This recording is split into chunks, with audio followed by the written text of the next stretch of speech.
Yon, magandang araw po sa inyong lahat mga tol. Ngayon po ay September 4, 2025. 155 days to go before panibagong masampahan po ng impeachment itong si Sara Duterte kung hindi po magtatagumpay ang motion for reconsideration na inihain po sa Korte Suprema ng House of Representatives. Ganun pa man, hindi po yan ang ating pag-uusapan. Ito pong pag-uusapan natin ay ang forthwith na pagtanggap nito pong si Senate President Chis Escudero noong 2022 sa kanyang kampanya ng donasyon mula po kay Lawrence Lubiano. Ang halaga pong pinag-uusapan po natin dito ay 30 million pesos. Inuulit ko po, ito po ay forthwith tinanggap nitong si SP Escudero. Bago po tayo magpatuloy, wag niyo po sanang kalimutang mag-like sa ating programa sapagkat malaki po ang tulong niyan sa ating mga advokasya. Ito na ngayon ang sistema mga tol. Mukhang talagang bukod sa pag-amin ni Escudero ay yung pag-amin din itong si Lubiano ay magagamit para siya'y madiin dito po sa maaari niyang kaharapin na kriminal na obligasyon o kaso, no? Kasi sa pagpapaliwanag na napanood ko kanina kay COMELEC Chairperson George Garcia, maliwanag po ang kanyang sinasabi na meron pong paglabag sa Omnibus Election Code. Hindi niya naman tinukoy by the way, ang 30 million pesos na donasyon na ito. Kung di hypothetically, siya po ay nagpaliwanag na ang pagtanggap ng donasyon sa isang individual na nagmamay-ari ng isang kumpanya na may kaugnayan po sa existing contracts nito sa gobyerno ay maaaring meron pong legal o criminal na pananagutan. Pero balikan po natin ang mga pangyayari, bakit po ba nagkaganito? Ito po ay unang lumabas sa politico.com.ph no? At nang pumutok na ito, samot-saring mga individual na po ang nabigay ng pahayag dito, particular ito pong si Attorney Jesus Palsis. Ito po ay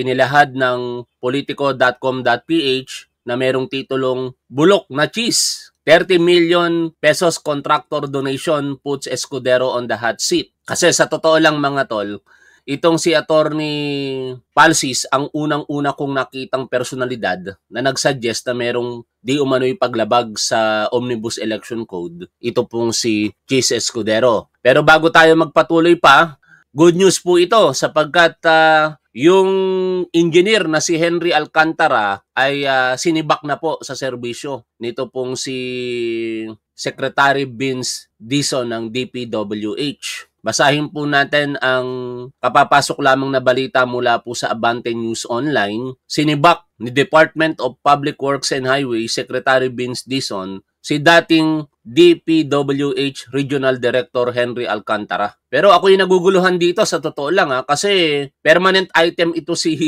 Alcantara Hindi ito pwedeng basta tanggalin lamang ng ganun-ganun lamang na ipag-utos ng Secretary of DPWH. Kailangan dumaan po ito sa due process. Baka ang pagkakasibak po dito ay yung posisyon na kanyang hinahawakan. Sana nilinaw sa balita, no? Iniutos din ni Secretary Dizon na tanggalin si Engineer Bryce Hernandez at magsasampa ng kaso laban sa dalawa sa Office of the Ombudsman. Ito ay may kaugnayan sa umano'y palpak at ghost flood control project sa Plaridel, Bulacan at sa iba pang proyekto sa probinsya. Papatawan naman ng lifetime ban ang Wawaw Builders Corporation at SYMS Construction Trading kung saan target ng kagawaran na sampahan ang mga nasabing kumpanya ng kaukulang kaso sa Department of Justice. By the way, itong Wawaw Builders mga tol, yung CEO nito, ito yung nakaganon lamang sa hearing. Tapos hirap na hirap niya pang bigkasin yung I invoke my right against self-incrimination. Kaya marami pong nagsasabi na baka dami lamang po yung humarap sa Senado na CEO ng Wawaw Builders. Samantala, kinumpirma ni Dizon na karamihan sa mga DPWH official ay nagsumite na ng courtesy resignation na base sa kanyang kautusan kung saan kasama ang mga assistant director.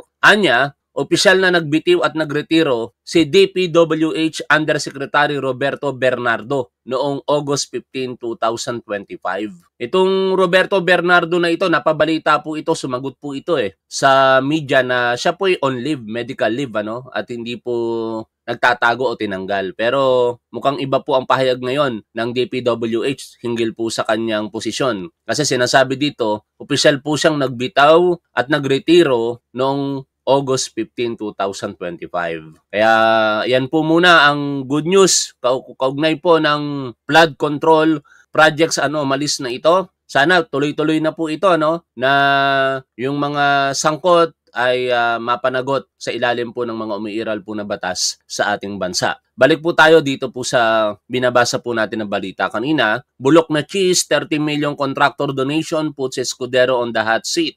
August 12, 2025 pa po ito, binabalikan lamang natin. Senate President Francis Escudero is under fire over a 30 million campaign contribution he received in 2022 from a contractor allegedly awarded billions of pesos in government flood control projects. Lawyer Jesus Palsis said Escudero may have run afoul of election laws when he accepted the donation from Lawrence Lubiano, president of Centerways Construction and Development Incorporated, one of the contractors named by President Ferdinand Marcos Jr. as having cornered large infrastructure projects. In a Facebook post, Palsis pointed out that Escudero himself declared Lubiano's contribution in his Statement of Contributions and Expenditures or SOSE, which candidates are required to submit to the Commission on Elections. Walang pumilit kay Cheese na isulat ang pangalan ni Lawrence Lubiano at i-declare na nag-donate si Lubiano ng 30 million pesos sa kanya. Ngayon, inaamin ulit ni Cheese na kumuha nga siya ng donations mula kay Lubiano, pero sabi niya wala daw masama dito. Citing Section 95C of the Omnibus Election Code, Palsis said government contractors are prohibited from contributing to political campaigns while politicians are barred from accepting such donations. Kung contractor ka,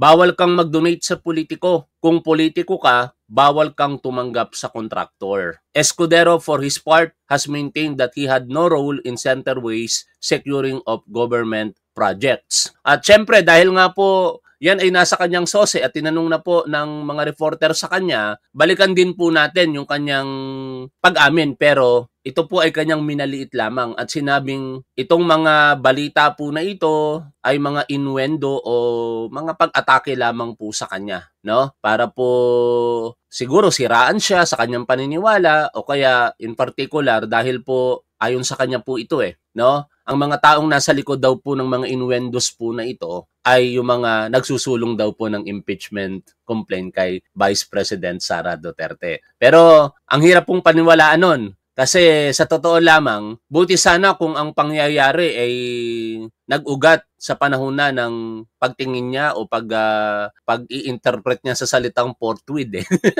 hindi na, excuse me, lagi ako nabibilaukan. Hindi naman po nagsimula itong pagtanggap niya ng 30 million pesos na ito nang tutukan niya yung forthwith sa impeachment complaint ni Sara Duterte. Ito po'y bago pa siya'y muling maging senador noong 2022. Kaya balikan po natin yung kanyang mga pagtatanggol sa pagtanggap na yan. Ito po yun. Yan na naman yung innuendo at insinuation na palaging dinidikit at sinasabi porket nag-contribute o nagbigay. Matagal ko ng kaibigan at kakilala siya at tumutulong talaga sa amin. Mula pa, nung hindi pa iso to at tubong sarsawan talaga siya. Escudero was then asked if he... Ayan lang yung kanyang naging simpleng paliwanag dyan. Innuendo or insinuation, matagal niya ng kaibigan, tumutulong. At tingnan natin kung pwede niyang maging depensa yan kung sakaling siya na po ay maharap sa kaukulang kaso. No? Ito po yung pag-amin ni Lawrence Lubiano kamakailan sa hearing po ng House of Representatives. Tinanong po siya dito ni Congressman Chel Jokno. Panoorin at pakinggan po natin. And 2025, kayo po ba ay nagbigay ng donasyon sa sino man na kumandidato, whether local or national, sa huli mga eleksyon? 2022, Your Honor? Yes. Yes po, Your Honor. Kanino po yun? Kay Senator Cheese po, Escudero. Senator Cheese Escudero. Yes po. Aside from Senator Escudero, may I know if there have been other candidates for either national or local positions that you gave donations to? Wala na po, Your Honor. And more or less, magkano po daw ang inyong na-donate sa kampanya ni Senator Cheese? 30 million po, Your Honor. 30 million pesos. Yes, Yes, this was during the time that you already had government projects. Is that right? Ano po? Sorry, Your Honor. Nung panahon na yun, kayo ay meron ng mga proyekto o kontrata sa gobyerno. Yes po, since 2009 po. Oh, thank you. Di ba? Malinaw na malinaw po. Napakaganda nung tanong ni Congressman Jokno. Kinumpirma nitong si Lubiano ang 30 million pesos. Kinumpirma niya rin na sa panahong iyon merong existing government projects ang kanyang kumpanya. Ano ngayon ang implikasyon ng pag-amin na ito ni Lubiano? Dalawa kasing bagay ang titingnan dito mga tol, ayon sa pagpapaliwanag nito pong si nitong si COMELEC Chairperson Garcia. Yung donasyon po ba ay personal? Kung ito ay personal, meron po itong kaukulang aksyon na dapat gawin. Dapat idineklara ito sa income tax return. Ibig sabihin, kung walang declaration, maaaring merong tax evasion. Kaya either way, baka si Lubiano o si Cheese Escudero ang magkaroon ng problema dito. Sino ngayon ang uhulog sa kanila sa isa't isa? Ngayon, pakinggan po natin ito pong interview kay COMELEC Chairman Garcia. Ito. Hindi naman po Linya po natin muli. Itong nakaraan lang kasama namin ni Manong Ted, si Chairman o si COMELEC Chairman George Garcia, ukol pa rin po dito sa listahan nga ng mga contractors na posibleng nagbigay ng campaign donations dito po nitong nakaraang 2022 elections. Ang sabi ni Chairman, nung last time nakausap namin siya, forward nila yon sa HOR, hindi mo na isa sa publiko. Baka ngayon, pwede na nating malaman kung sino-sino nga ba ito.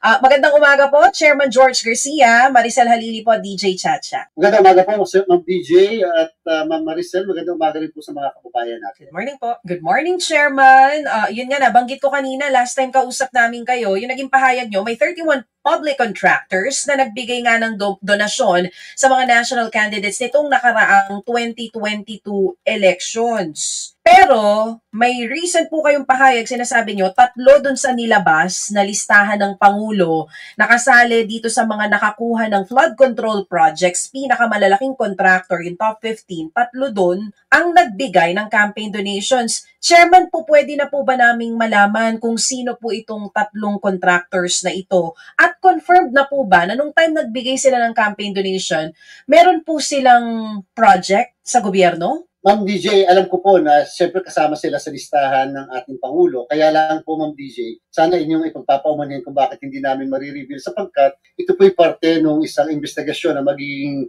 basihan ng criminal case. And therefore, ayaw namin pong i-telegraph yung pong lahat, lalo na po doon sa mga defendants na pagpapaliwanagin pa bilang parte ng tinatawag na due process. And therefore po, sinabit na naman po namin kagabi ang ating pong listahan sa House Committee on Appropriation. Yung po ay partial at sigurado pong dadami pa yon sapagkat isa-isa po namin nire-review ang lahat ng SOSE na pinail ng mga kandidato noong 2023. Again, tama po kayo, Ma'am Maricel, Ma'am DJ, pinapakonfirm pa po natin sa DPWH kung may kontrata sila on the day ng magbigay ng donation or immediately after ng election upang makita natin yung violation sa Section 95 letter C ng Omnibus Election Code. Pero kung babalikan natin yung interview, ay yung tanong at sagot nitong si Lubiano, Jokno at Lubiano diyan sa hearing, di ba? Maliwanag po, na pasok dito sa mga sinasabi ni Chairman Garcia. Merong 30 million pesos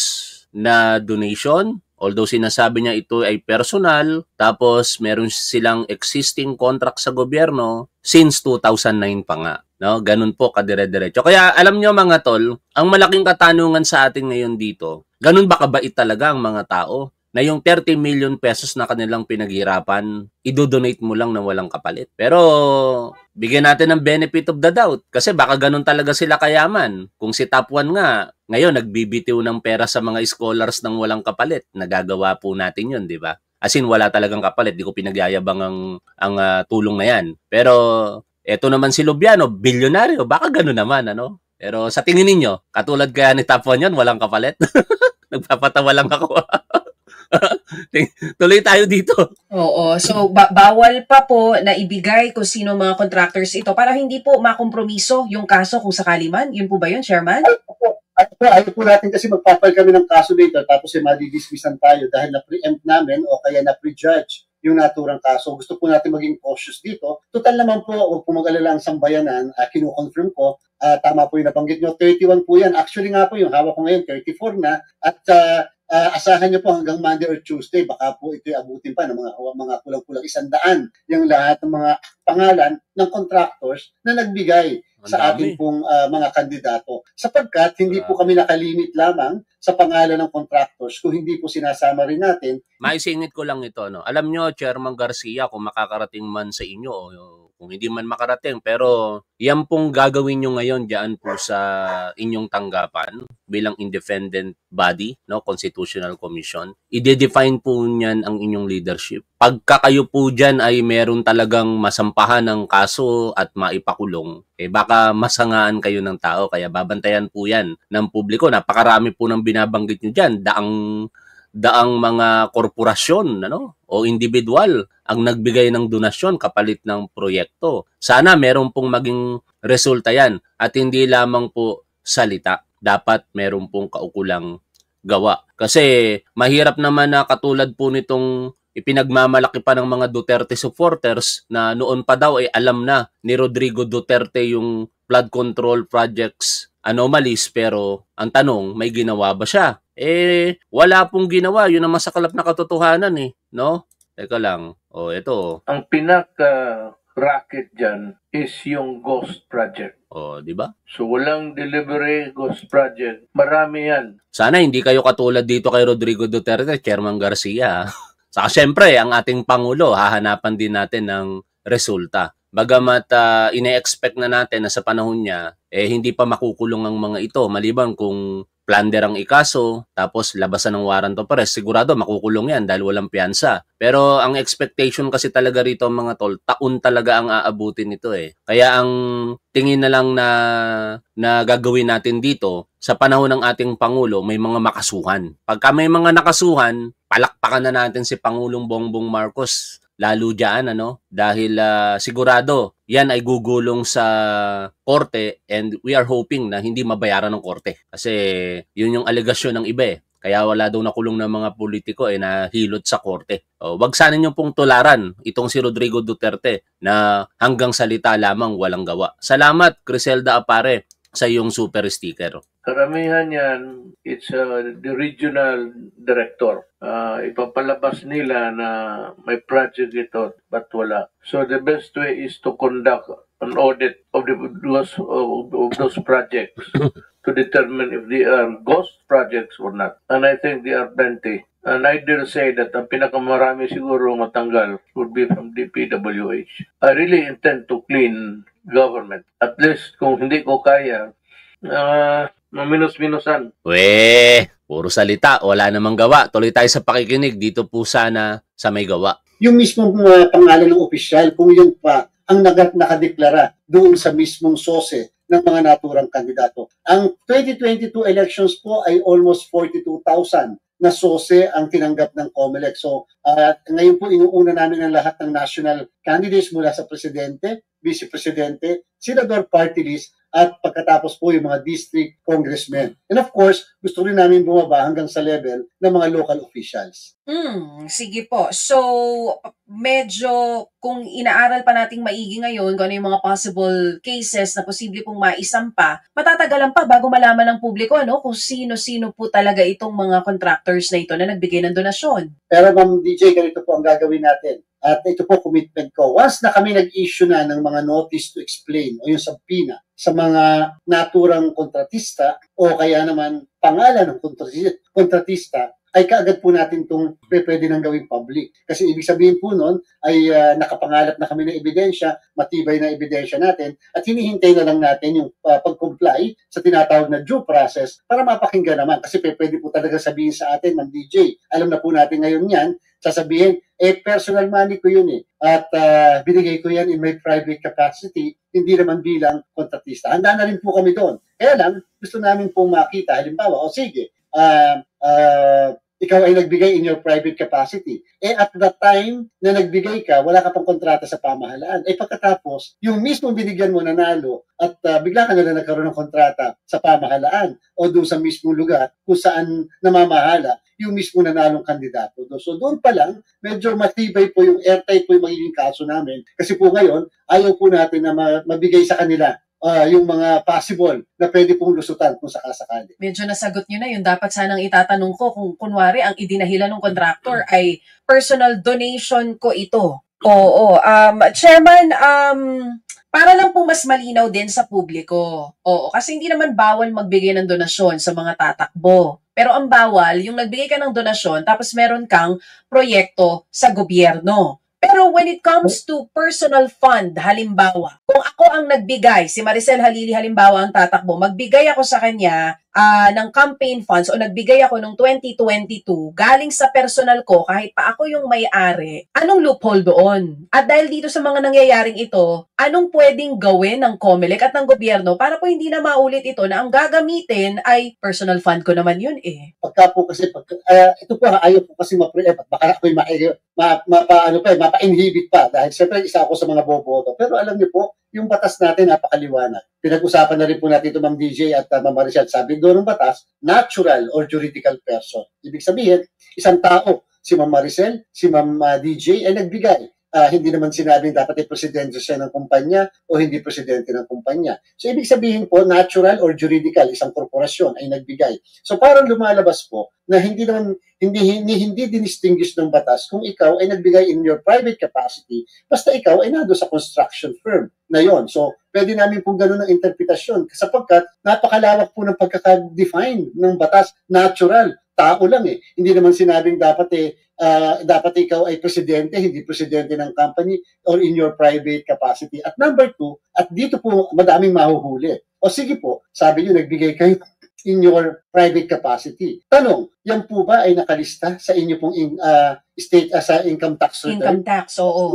Sa BIR. Di ba lahat po ng pera na pumapasok sa atin at lumalabas ay nilalagay natin sa income tax return natin. Nakadeclare po yun. Kaya nga po sabi namin, dyan papasok yung coordination natin sa ibang ahensya ng pamahalaan na pwedeng makatulong o kaya naman sa atin o kaya tayo naman ay makatulong din sa kanila. Sapagkat ito po, pag nagkataon, tax evasion po yun. O kaya po violation ng income tax law kapag hindi mo na-report na nagbigay ka pala ng donasyon.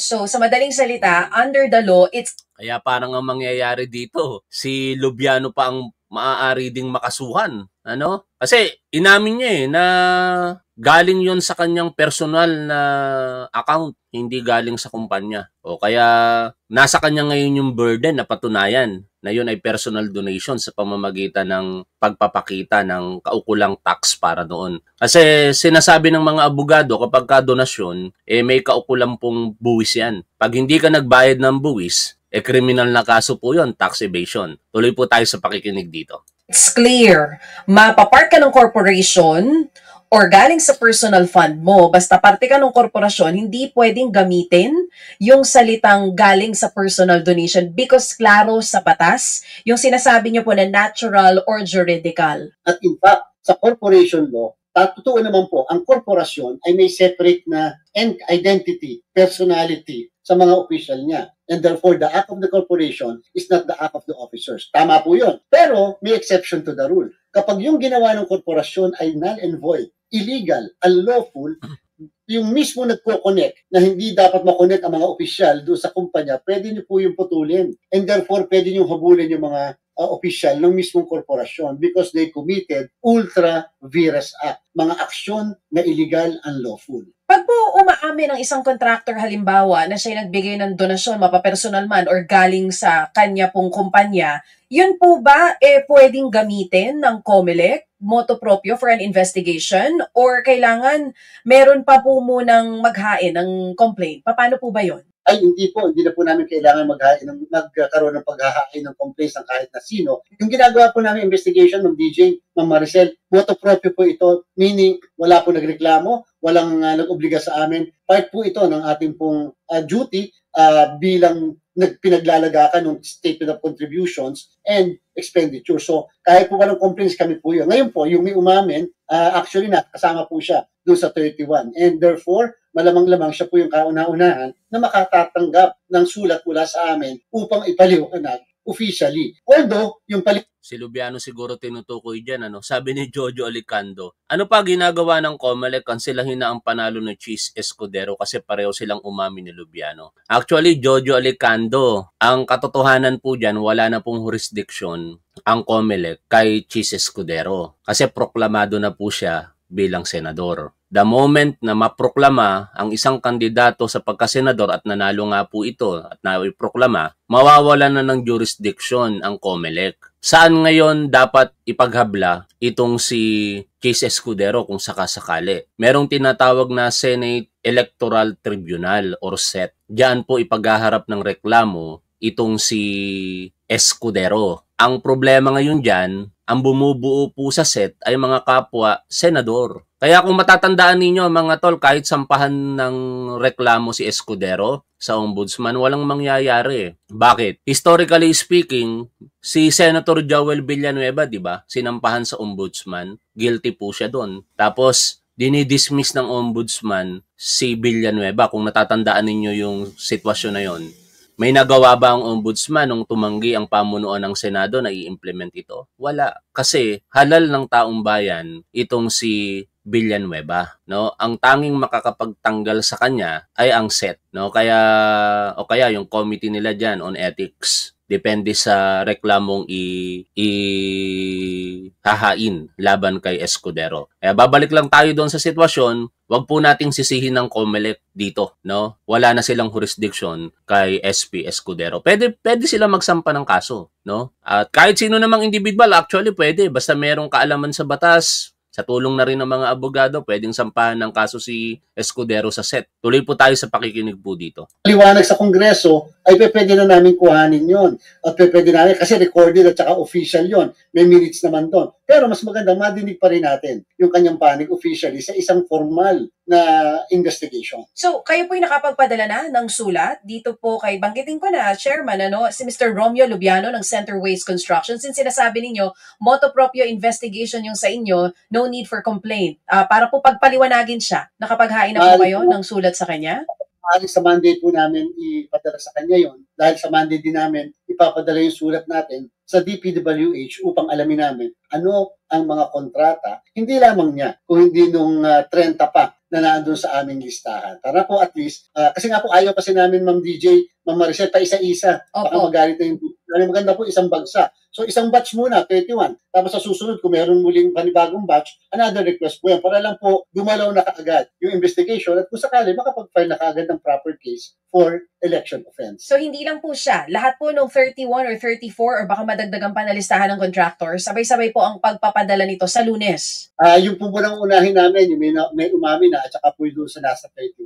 Sabi ni Delpin Alejandro, bakit hindi pa makulong ang mga iyan? Inamin naman na ni Lubiano na nagbigay o binigyan niya ng 30 million si Cheese. At inamin din naman ni Cheese ang tungkol sa 30 million. May sapat na evidence na kaya ikulong na yan. Unfortunately, hindi po ganyan yung justice sa atin . Unang-una, dapat meron pong reklamo. Pangalawa, meron pong due process. Ang essence po ng due process ay notice at saka hearing. No, hindi pwedeng makulong ang isang tao nang wala pong due process. Kaya, bagamat naiintindihan ko po ang saloobin ninyo, pero antay-antay lang po tayo rito. Huwag po tayong masyadong magmadali. Pagka nagmamadali, pumapalpak sa huli. Tingnan nyo po yung ginawa sa pagkakaso sa ilang mga personalidad. Diba, kinalaunan na acquit kasi minadali yung pagkakaso. Kaya intay-intay lang tayo, no? Magtiwala lang tayo sa proseso. Pero malamang kayo baka hindi na nagtitiwala sa proseso dahil po sa mga nakikita po natin sa publiko. Pero Chair, magandang umaga po. Sir, I wonder kung paano po yung proseso na sinusunod dito ng COMELEC kasi hindi po biro yung 44,000 candidates na o yung SOSE na isinumiti sa inyo nung 2022 at 42,000 ng 2025. Meron po ba tayong enough resources para para isa-isahin yung lahat ng ito? Ang katotohanan, Ma'am Maricel, wala po. 38 lang po yung tao namin sa departamentong iyon na in charge. Tapos yung departamentong yan ay hindi pa isang permanent office. Hindi pa po ito officially kinecreate ng pagsang-ayon ng DBM. Pero just the same, dapat po kasi nakatutok na sila sa 2025. Sabi po natin, iwanan niyo muna yung 25. Total, ang prescriptive period niyan, 2030 pa. Dito muna tayo sa 2022. Ganong napakainit po dahil nga merong umamin. So tinaninan po natin yung 2022. At doon natin na-confirma na madami ng construction companies ang mga nagbigay ng donasyon. Again, para po maging maliwanag at hindi naman po madungisan yung pangalan ng mga ibang construction firms. Hindi po lahat at porket ikaw ay construction company ay illegal ang iyong donasyon. Lalo pa kung hindi ka naman nangongontrata sa pamahalaan. At in fact po, ang nakalagay naman sa batas, hindi lang po construction companies, kahit po yung mga service contractors ay bawal magbigay ng donasyon o contribution sa ating mga tumatakbo, national man, lokal, o kaya naman tao, o kaya political parties. Bibigyan natin ng liwanag yung mga tanong ng manonood natin. Sabi ni Pixie, bakit yung nagnakaw ng mangga kulong agad? Kasi caught in the act po sila no? Tandaan po natin, ang krimen ay nagagawa nang nahuli ka sa akto o kaya nalaman lamang kinalaunan. Magkaiba po ang sitwasyon na yon. Kapag ka ikaw ay nahuli sa akto, like pag nanakaw ng mangga, kulong ka talaga. Kapag ka ikaw ay nagnakaw ng mangga, for example, hindi ka nahuli, nakita ka lamang sa CCTV, hindi ka kagad makukulong. Magkakaroon ng investigasyon at eventually isasampa ang kaso sa prosecutor at iaakyat sa korte, saka lamang maglalabas ng warrant of arrest. Yun po ang kasagutan po doon sa tanong ninyo. Hindi po ito issue ng mayaman o mahirap. Issue po ito ng due process.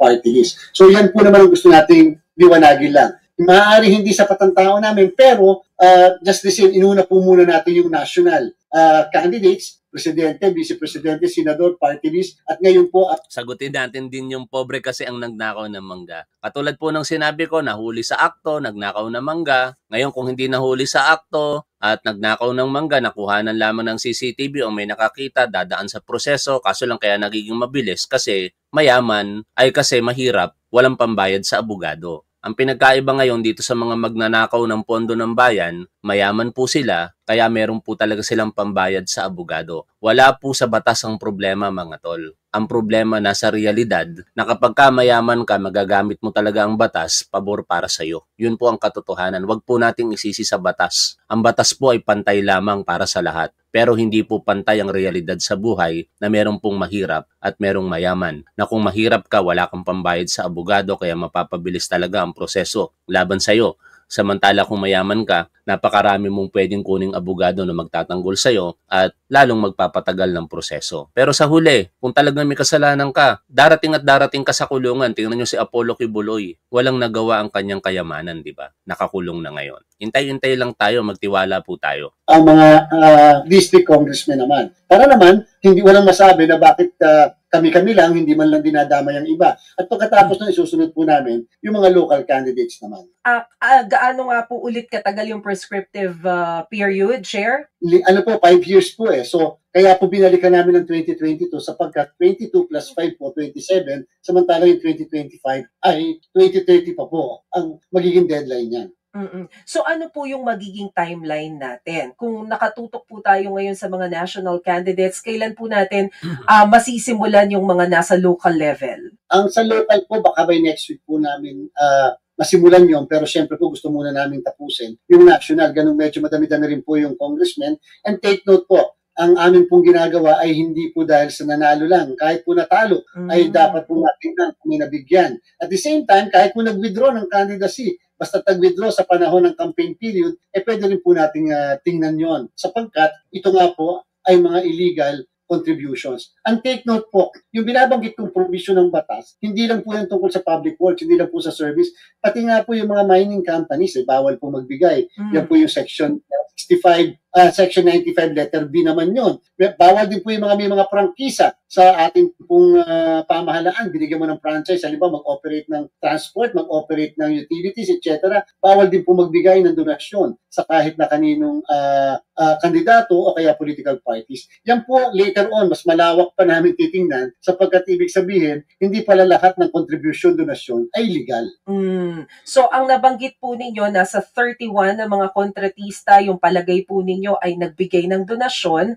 Pero meron na po ba tayong estimate numbers kung gaano kadami yung national candidates na nanalo na pwedeng nakatanggap nitong mga donasyon na to? Although may naririnig na tayong mga pangalan eh. Okay, actually doon sa 31 po, so far, lahat po yun ay may mga siguro po mga 4 lang ang hindi nanalo. Halos lahat po doon ay nanalo noong 2022 elections. Para lang po maipakita natin na hindi lang po natin pinili porket nanalo. Kahit po natalo ay kasama po doon sa listahan po natin. Ang pinakamahirap po talagang tingnan doon sa SOSE, Ma'am DJ, Ma'am Maricel, ay yung pong pagka po pangalan ng korporasyon, napakadaling i-conclude ay Construction Corporation. Ito kasi very clear eh. ABC Construction Corporation. No? Very clear na po yun. Wala lang spelling na kailangan po doon. Talagang kasama na kaagad sa listahan yun. Sino ang nagbigay, anong pangalan ng representante ng nagbigay, magkano ang binigay, at sino ang binigyan. So yun po, maliwanag yun. Ang problema po talaga namin, pagkapangalan ng tao. Sapagkat, syempre, kung ang pangalan po ay Maricel Halili na nagbigay, hindi naman namin po alam yon at hindi naman nakalagay doon sa SOSE o doon sa pagtanggap ng mismo donasyon na siya ay presidente ng isang construction corporation. Yun po yung kagandahan doon sa may umamin nung isang araw sa House of Representatives sapagkat kahit pangalan lang niya, yung naandito sa SOSE, kitang-kita na po kagad yun dahil inamin po niya na siya pala ay mismong may-ari ng isang construction firm. And therefore, solve na po yung problema patungkol sa pag-identify kung siya ay simpleng negosyante o siya ay isang contractor. So kasama na sa listahan si SP Cheese. Kasi umamin na si Lubiano eh. Ganun po ba yan? Yes po. Ma'am DJ, Ma'am Maricel. Kasama po dahil po sa siyempre yung pong pag-amin din ni SP at the same time yung pag-amin po ng contractor. Oo. Since nabanggit niyo po kay Maricel na kasama po sa listahan ng tinitignan po ninyo ngayon, si Lubiano, yung may-ari po ng Center Waste, at si Senator Cheese Escudero, hindi lang para sa kanila. In general, itong mga nabigyan po ng donasyon noong 2022, ang tanong din ng mga netizens natin, even ako, ito rin yung tanong ko kay Manong Ted kahapon ano po ang posibleng kaharapin ng opisyal na nasa posisyon kapag napatunayan after po ng investigasyon nyo na talagang may ongoing project tapos tinanggap mo yung donation? Yung pong Section 95 ng Omnibus Election Code ay ang title po niyan, Prohibited Contributions. Ang sabi po ng batas, yung Section 233, 234 ng Omnibus Election Code, yung magbaviolate ng Section 95 ay criminal case po yon. Ang amin po ay pang-criminal case. Hindi po ito pang-disqualify o pang-cancel ng candidacy kasi tapos na po ang eleksyon. So ito po yung criminal case na may kulong na 1 hanggang 6 na taon. Ngayon po, kung may iba pang liability para sa ibang batas natin, like for example, sa National Income Tax, sa National Internal Revenue Code, o kaya naman sa Anti-Graft and Corrupt Practices Act, o sa iba pang ahensya ng pamahalaan, sa kanila na po yun. Basta po sa amin, 1 to 6 years imprisonment ang punishment po dyan. At pag napatunayan at convicted po ng korte, ay may perpetual disqualification to hold public office. Aabangan natin yan mga tol. Kasi ang tinatalakay pala dito nitong si Garcia, criminal case. Hindi na po ito sa SET. No? Kasi ang SET, may nagtatanong kung matatanggal ba si Cheese Escudero. Posible, kung mayroong magrereklamo sa SET na kaugnay ng paglabag niya sa batas, at kung boboto ang kapwa niya senador, natanggalin siya. Kasi number wins yan eh. No? Kung ang mga senador ay papabor para tanggalin siya, matatanggal siya bilang senador. Pero yung kriminal na kaso, maaaring ihain po ito sa ombudsman. At eventually, kapag gumulong ang paglilitis at mapatunayan na may kasalanan si Cheese Escudero, definitely, kaakibat po niyan yung perpetual absolute disqualification to hold public office. Kaso lang ang tanong, kailan matatapos yun? Kung sasampahan ng graft and corrupt practices or criminal case sa paglabag ng Omnibus Election Code itong si Escudero, ang kaparusahan ay 1 to 6 years lang, sinasabi ni Chairman Garcia, tapos may absolute perpetual disqualification, baka mas matagal pa yung itatagal ng paglilitis kaysa po doon sa magiging kaparusahan niya. Bakit? Kung sa ombudsman, sa Sandigan Bayan magkakaroon ng paglilitis. Tapos pagka naging guilty, aapila pa yan sa division, sa mismong Sandigan Bayan kasi division lang muna yan eh. Tapos sa Sandigan Appellate Court na mismo mag-aapila. Kapag natalo pa rin, aakit ulit sa Korte Suprema, doon na mag-aapila. Ilang taon ang itatagal nun. Baka tapos na ang panunungkulan ni Chis Escudero bilang senador, hindi pa tapos yung kriminal na kasong kanyang kinakaharap. Qualification. So kung nakaupo po siya ngayon, tapos lumabas po sa investigation nyo, talagang tumanggap halimbawa ang isang opisyal, pwede maalis sa pwesto? Hindi pa po sa ganung punto. Ang mangyayari po, papayad po ang amin po campaign, political finance and campaign office, yung in charge ng formal na kaso sa amin pong law department. Yung law department magkakaroon ng tinatawag na preliminary investigation, parang piskalya. At pag napatunayan pong may probable cause, ipapayad po ang kaso officially sa isang korte, sa isang regional trial court, dahil ito po'y kasong kriminal. At pagkatapos, pag na-convict at naging final yung conviction, whether doon sa tumanggap o doon sa nagbigay. I stand corrected hindi pala sa ombudsman, sa regional trial court ipafile yung sakaling paglabag sa batas nitong si Chis Escudero. Saka lang po magkakaroon ng perpetual disqualification to hold public office, meaning pag tumakbo muli sa susunod. Ngayon po, kapag po sila ay nakaupo, halimbawa local official, ang DILG po ang bahala sa lahat ng administrative na kaso ng pagtatanggal. Kapag po national, depende po sa kanilang opisina, ahensya, o depende po doon sa mismong body, kung yan po yung Senado o House of Representatives. So sabi niyo po, DILG ang may hawak kasi ang meron lang sa COMELEC under your rules is susunod na tumakbo, pagbabawalan na. Pero sa ngayon, kung nakaupo, DILG po ang hahawak nito kung kakasuhan para posible pong matanggal yung nasa pwesto. Ganun po ba yun, Chairman? Sa local po yun. Iba po sa national. Sa national po, nakalagay sa ating saligang batas na kapag ang Senado o kaya sa Kongreso, ang may disciplining authority, power to discipline, ay ang mismong Senado o ang mismong Kongreso. Oo. Okay. Sir, sabi mo 38 lang yung personnel ninyo na nakatutok dito. I wonder kung kakailanganin nyo ba ng additional personnel para ma-investigate? Kasi nasa 2022 pa lang tayo. Balik tayo kay Lubiano, no? Yung interview dito po kay Congressman Jokno. Ano ba yung mga posibilidad dyan? Tuloy po natin ang pakikinig po dito.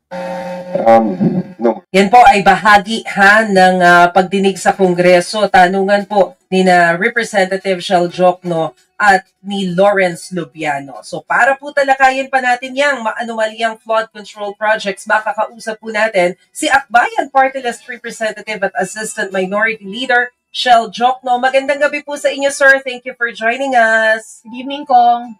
Magandang gabi, Maricel, Chiki at lahat ng nanonood. Po. Sir, simulan ko na po dito sa pinahayag po ni Lubiano. Inamin naman niya na nagbigay siya ng 30 million pesos bilang donasyon sa kampanya na Senate President Chis Escudero, pero galing daw po yun sa kanyang personal na pananalapi at hindi daw doon sa construction firm. Anong implikasyon nun? Pwede ba yun? Pagka sinabi mo, may violation ba yun if it's really from his own pocket?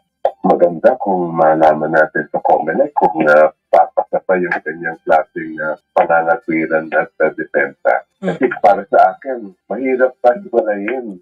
Yan. Sabi ni Jokno, maganda kung malaman natin sa COMELEC. Napakinggan na po natin kanina sa COMELEC, di ba? Sapat na yung mga napanood, napakinggan sa hearing. Ang pag-amin nitong si Lubiano na siya po'y nagbigay ng 30 million pesos kay Chis Escudero as donation sa campaign funds nito at ito ay mula sa kanyang personal account. Kaya malamang sa malamang mga tol, darating talaga sa puntong kasuhan ito. No? Pero sana lamang hindi lang kaso, kung hindi yung tunay na pananagutan, yung pagkakakulong. Anyway, hanggang dito na lamang muna mga tol. Maraming salamat po sa patuloy po ninyong suporta sa ating programa. We have 427 likes, no? Short ng 73 para sa 500 likes. Ganun pa man, magkita tayo later sa panibagong live streaming at topic na ating pag-uusapan. Shoutout po sa inyong lahat. Lagi po nating tandaan kung ano po ang tama at dapat doon po tayo. Keep safe. See you always. Bye for now mga tol.